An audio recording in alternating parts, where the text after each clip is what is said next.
Bom, minha gente, tá na linha já com a gente, Mário Dias Ferreira? Tá. Eu queria agradecer a Eliana Rezende Furtado de Mendonça. Ela tá com a gente na linha, ela é presidente da instituição Lupus Care, né, que dá assistência, que apoia, né, pessoas que têm o lupus. E desde 2004, ou seja, há 21 anos, a gente passou a comemorar, e na verdade não é comemorar, né, é lembrar do lupus através do Dia Mundial, que é no dia 10 de maio, né? E aí a gente gostaria muito de conversar com a Eliana, porque ela criou exatamente para uma situação envolvendo, né, algo pessoal que ela vai contar pra gente. Ela criou um instituto para poder dar apoio, né, criar condições, desenvolver e dar apoio a iniciativas que ajudam pessoas com lupus. Eliana, primeiro, muito obrigado, bom dia, obrigado por nos atender aqui na Band News FM. Bom dia, Rodolfo. É um prazer muito grande nós estarmos aqui nessa comunicação com tanta audiência como você tem. É muito importante para nós divulgarmos a questão do lúpus, porque é uma doença muito grave e que é pouco conhecida. É uma doença inflamatória crônica, autoimune, né? Ataca os tecidos do corpo, causa inflamações na pele, nas articulações, pode chegar aos rins, ao cérebro. Eliana, como é que você se envolveu nessa causa? Por que o lúpus? Por que depois também a criação dessa ONG? O lúpus, como você estava colocando, é uma doença autoimune, inflamatória, crônica e que atinge principalmente as mulheres. 94% das pessoas que têm lúpus são mulheres, né? A minha filha, Daniela, ela foi diagnosticada aos 15 anos de idade. Muito difícil naquela época o diagnóstico, porque como a doença é muito complexa, o diagnóstico também é muito difícil de ser encontrado, né? Então, ela, durante esses anos todos, até fazer 50 anos, ela esteve com vários momentos muito difíceis. A doença ataca, como você falou, os órgãos internos. Esse é o lúpus eritematoso sistêmico. Ele agride qualquer órgão interno, seja o coração, o pulmão, os rins, enfim. E temos o lúpus discoide, que é aquele que agride justamente a pele, né? A minha filha teve vários problemas durante esses 35 anos que ela lutou contra a doença, e aos 50 anos ela veio a falecer de infarto. Ela teve 3 infartos, um deles acabou levando, né? A doença é muito difícil, é muito perversa, maltrata muito as pessoas, né? Quem tem sabe o que enfrenta, né?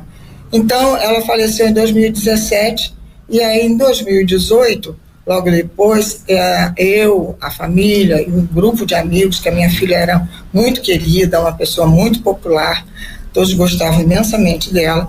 Então, nós criamos o Instituto de Mendonça, que era o apelido dela, ela era conhecida assim, Instituto de Mendonça Lupus Care, né? Então, nós estamos há 7 anos já apoiando as pessoas que têm lupus, né? Nós temos parceria com o Hospital Pedro Ernesto, que atende 1.500 pessoas com lupus, com o NESA, que é um núcleo de estudos e pesquisa da saúde em crianças e adolescentes. Temos muitos adolescentes hoje, muitos adolescentes com lupus, né? A faixa etária que o lupus ataca mais é entre 20 e 46 anos, que é a faixa reprodutiva da mulher, né? Mas isso não significa que adolescentes, crianças não tenham o lupus, ou pessoas mais velhas, né? Depois da pandemia, Rodolfo, muitos adolescentes e crianças também, o estresse foi tão violento que hoje nós temos um aumento muito grande de adolescentes com lupus. Porque o lupus, por ele ser uma doença autoimune, ele fica lá, dentro de você. Ele precisa de um gatilho. E esse gatilho, geralmente, ele é externo. E o estresse é um dos gatilhos para o lupus, né? Eliana. No Brasil, Desculpa te interromper, mas aqui é o dono, tô curioso com umas informações. Quais são os sinais e os sintomas para orientar os nossos ouvintes, os nossos internautas? Sim. Quais são os sinais e os sintomas que a pessoa apresenta que podem levar a um diagnóstico de lúpus? Sim, olha, são o mais comum deles é justamente dores nas articulações. Nos pulsos, nos joelhos e tudo. Mas ele é uma doença muito disfarçada, porque os sinais e os sintomas são muito parecidos com outras doenças, por isso a dificuldade do diagnóstico, né? Pode ser febre baixa, pode ser feridas na boca, pode ser a queda de cabelos, inflamação em torno das unhas. Então, tudo isso a gente divulga essas informações pelos nossos canais, justamente para as pessoas ficarem alerta, né? Porque às vezes você está tratando de uma coisinha simples e, na verdade, já é o lúpus que está se instalando. A pressão às vezes aumenta, então tem vários sintomas. Tem um sinal que é comum, que é uma vermelhidão em forma de borboleta. Por isso que a borboleta e a cor roxa são os símbolos do lúpus. Essa borboleta que aparece no rosto. No rosto, Eliana? Sempre esse sinal de vermelhidão em forma de borboleta no rosto, isso? Ou em alguma outra parte? Tá. Curioso isso, Rodolfo. Esse, em forma de borboleta, é no rosto. Sim. Agora, quem tem o lúpus discoide, que é o que ataca a pele, essa pessoa é muito maltratada. São ferimentos enormes, às vezes pelos braços todos, pelas costas, tem alopécia, tem uma série de coisas com quem tem lúpus discoide. Eliana, eu queria primeiro citar, né, que o Hospital Pedro Ernesto, Universitário da UERJ, é uma unidade que trata, né, que cuida, que tem especialização para isso. Vocês são parceiros, inclusive, mas conta pra gente também uma coisa. Como é que a ONG dá assistência, apoia? Se alguém, por exemplo, conhece, precisa de apoio, o que pode procurar, como encontrar vocês nesse dia a dia? Sim, olha só, a nossa sede fica na Rio Branco 235, né? E no 30º andar, 3007.